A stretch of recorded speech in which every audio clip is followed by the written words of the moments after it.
Pradeep Daimaria Indian army Assam रेजिमेन्टआव 24 बोसोर सान्थ्रि हान्जानि साख्रि मावनानै दिनै आजिरा मोननायखौ अनजालि बिसि कनिका दैमारिया बरायदों।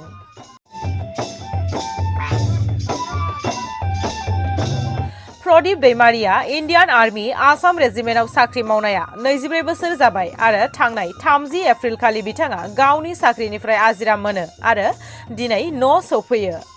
बेखौनो लानानै बिथांनि बिसि मनिका दैमारिया सनितपुर जिल्लानि सिङाव थानाय तेलामारा ओनसोलनि सनास्रि कल'नियाव गावनि आंगो देरायाव गाजा गोमजायै बरायनानै लाबोयो आरो बाथौ आर'जनि गेजेरजों बिथांखौ न'खराव बरायनानै लादों।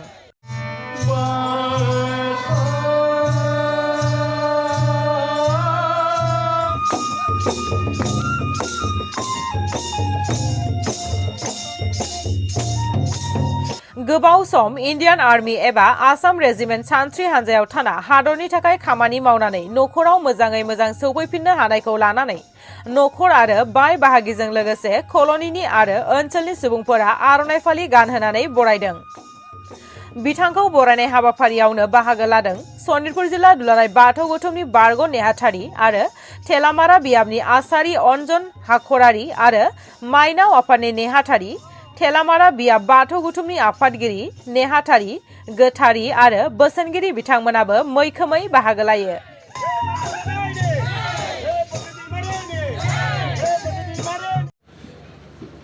गिबियावनो आं नोंथांमोना बेयाव फैनानै कीमति समायखौ गारनानै फैनानै आंनि हाबाफारियाव नुजाफैनानै आंखौ इन्टारभिउ लाफैनायनि थाखाय गोजोननाय थाबाय। गोबाव सम आं न' गारनानै साख्रि मावदों थांनायमोन आरो गेजेर गेजेर फैयो आरो मावनायनि जाहोनाव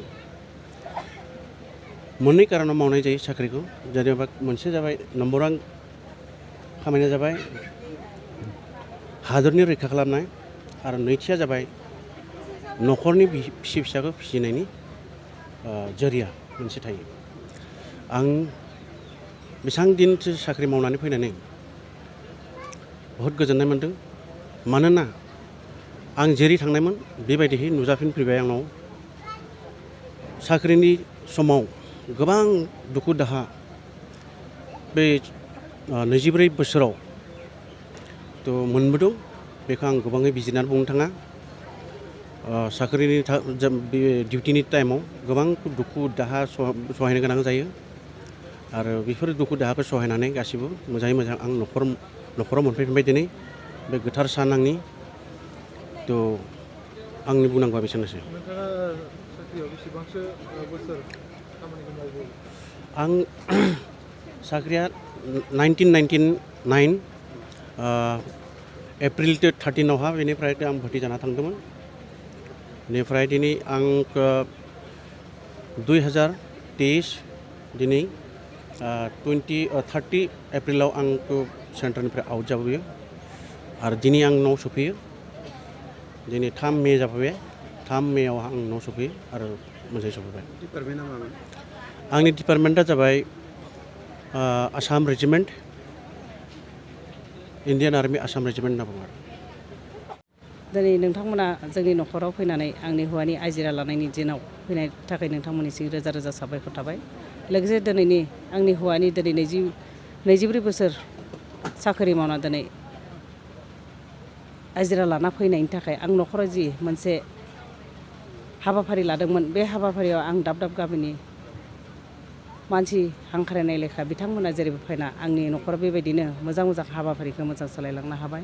लोगोसे आफा इसोर बोराइ बाथौनि खाथियाव जेरैबायदि जों आफा इसोरखौ सुंग्रिदोंमोन बे दिनैनि दिनाव बे हौवानि आजिरा लानाय हाबाफारियाव मोजां मोजां जालांनो थाखाय बे आफा इसोरा दिनै बे गोथार सानावनो जेरैबायदि जों थांखिना लानाय बेबायदिनो बिथाङा बोर सारस्रिनाय बायदियैनो जों दिनैनि हाबाफारिखौ मोजां मोजाङै मावलांनो हाबाय। लोगोसे आं दिनै 24 बोसोर हौवानि गोजान जेनेबा जों जेरैबायदि साख्रियाव थानायाव गोजान थालाय दिनै न' सफैनायाव आं जोबोर खुसि मोन्दों। लोगोसे दिनैनि बे हाबाफारियाव गासै हाबाफारिया नांगौबादि जाफुंसार जालांनायनि थाखाय आं जोबोर गोजोननाय मोनबाय आरो। जोंनि बर' रादाब बुथुमगिरि नोंथांमोननिसिम आं धोरोमारि आफादनि जानानै आंनि अननाय आरो खुलुमनायखौ जासिहरग्रोबाय।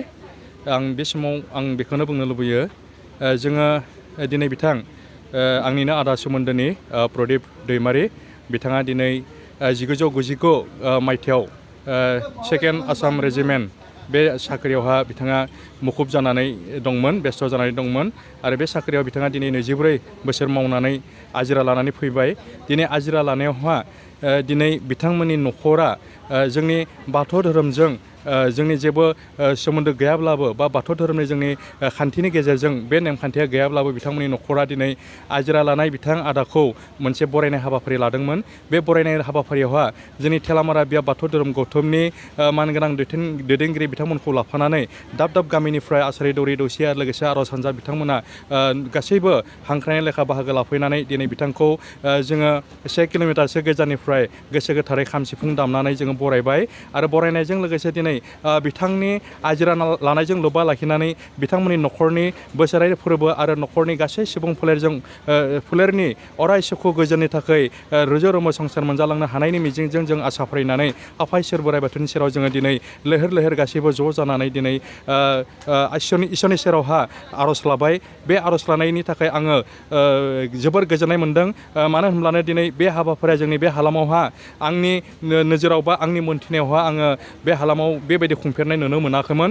जोंनि बे बाथौ धोरोमनि नेमखान्थिनि अनगायैबो गुबुन धोरोमनि नेमखान्थिजोंबो जोङो बेबायदि मोनसे हाबाफारिखौ जों लानाय नुफेराखैमोन।